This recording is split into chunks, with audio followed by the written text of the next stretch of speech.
नाशिकमध्ये सोसायटीच्या लिफ्टमध्ये अडकलेल्या चौघांची सुटका करण्यात आली। जवळपास 1.5 तास लिफ्टमध्ये अडकलेल्या चौघांची सुटका करण्यात आली। नाशिकच्या पंडित कॉलनीतील ही घटना आहे।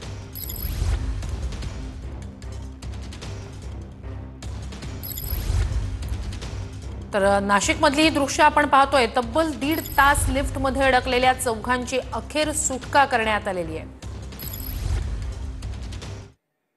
आपल्याला जायचं होतं आम्हाला ग्राउंड फ्लोर दाबलं, पण सेकंड फ्लोरला लिफ्ट बंद पडली आणि बंद पडल्यानंतर आम्ही बऱ्याच वेळेस आवाज दिला कोणाला, पण बाकी बाहेरून कोणाचा रिस्पॉन्स आलेला नव्हता।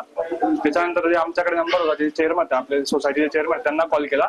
ते बोलले की चावी तर आमच्याकडे पण नाहीये, तुम्हाला एक नंबर पाठवतो। त्यांनी थोडा वेळ नंबर पाठवला, त्यांना पण कॉल केला, पण त्यांच्याकडनं पण काही रिस्पॉन्स आला नाही। मग आम्ही नाशिक येथील आपल्या अग्निशमन दलाला कॉल केला, फायर ब्रिगेड यांना। मग ते बोलले की आम्ही लगेच येतो। तुरंत ते आले, पण 5-10 मिनिटांमध्ये लगेच व्हिजिट पण झाली आणि काढलं पण आम्हाला।